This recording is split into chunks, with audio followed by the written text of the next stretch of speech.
আসসালামু আলাইকুম। JCC news 24 YouTube চ্যানেলের পক্ষ থেকে আপনাদের সকলকে জানাই স্বাধীন দেশের শুভেচ্ছা। সকলে অবশ্যই ভালো আছেন। ইতিমধ্যে আমরা সকলে অবগত হয়ে গেছি দেশের এমন একটা পরিস্থিতিতে প্রবাসীদের একটা সংখ্যা কাজ করে। সেই সংখ্যাটা নিয়ে আজকে আপনাদের সাথে কথা বলবো। যাতায়াতের কোনো সমস্যা হবে কিনা এবং ফ্লাইটের কোনো সমস্যা হবে কিনা, নানান ধরনের ভয়ভীতি আপনাদের মধ্যে কাজ করে। চলুন তাহলে খবরের বিস্তারিত জেনে নেওয়া যাক।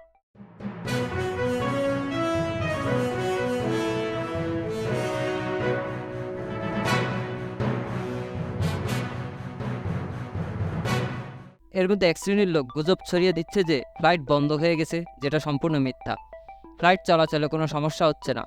এখন পর্যন্ত সবগুলো ফ্লাইট সময় মতো যাচ্ছে এবং সময় মতো দেশ থেকে আসছে। আশা করি অদূর ভবিষ্যতেও ফ্লাইট নিয়ে কোনো চলাচলে কোনো সমস্যা হবে না। আপনারা যারা দেশ থেকে আসবেন বা আপনাদের কোনো আত্মীয় স্বজন আসে, বা তাদেরকে বলে দিলেন যে বাড়ি থেকে রওনা দেওয়ার সময় যাতে পাসপোর্ট এবং টিকিট হাত ব্যাগে রাখে, কারণ এই সময় আপনার পাসপোর্ট এবং টিকিট আপনার কারফিউ পাস হিসেবে কাজ করবে। এতে আপনাকে কোনো ধরনের বাধার সম্মুখীন হতে হবে না। চেষ্টা করবেন অন্তত ফ্লাইটের কয়েক ঘন্টা আগে বাড়ি থেকে রওনা দেওয়ার জন্য, যাতে সময় মতো আপনি এয়ারপোর্টে পৌঁছাতে পারেন। যে এজেন্সি থেকে টিকিট কিনেছেন, যে এজেন্সির সাথে যোগাযোগ করার চেষ্টা করবেন, অথবা যে এয়ারলাইন্সের টিকিট কেটেছেন সেই এয়ারলাইন্সের অফিসিয়াল ওয়েবসাইটে গিয়ে ফ্লাইট নম্বর অথবা টিকিট নাম্বার দিয়ে চেক করবেন ফ্লাইট শিডিউল পরিবর্তন হয়েছে কিনা। সব থেকে বেস্ট হলো যে আপনি যে এজেন্সি থেকে টিকিট কিনেছেন তাদের সাথে যোগাযোগ করা। আর যারা দেশে যাচ্ছেন বা যাওয়ার প্রস্তুতি নিচ্ছেন, এখন পর্যন্ত আপনাকে নিশ্চিত তথ্য দিচ্ছি যে ফ্লাইটে কোনো সমস্যা হচ্ছে না। আশা করি অদূর ভবিষ্যতেও কোনো সমস্যা হবে না।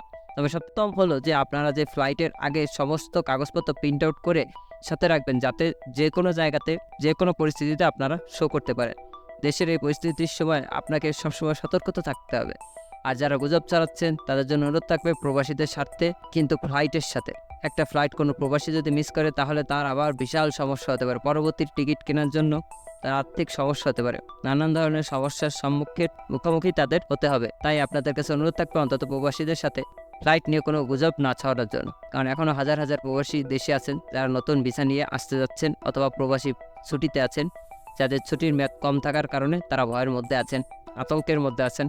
আপনাদের গুজবগুলো তাদেরকে আরও বেশি আতঙ্কিত করে দিচ্ছে, ভয় হচ্ছে। তাই বিরত অনুরোধ থাকবে ফ্লাইট নিয়ে গুজব ছড়াবেন না, ফ্লাইটটি নিয়ে সঠিক তথ্যটা দিবেন। আর মাতৃভূমির জন্য দোয়া ছাড়া এই মুহূর্তে আমি আপনাদের সাথে কিছুই করতে পারবো না। সবাই দোয়া করবেন দেশের জন্য, দেশ যাতে আবার সুন্দর করে গড়ে তুলতে পারে আমাদের ছাত্র সংগঠন ভাইয়েরা। খবরটি আমাদের প্রবাসী ভাইদের জন্য খুবই গুরুত্বপূর্ণ।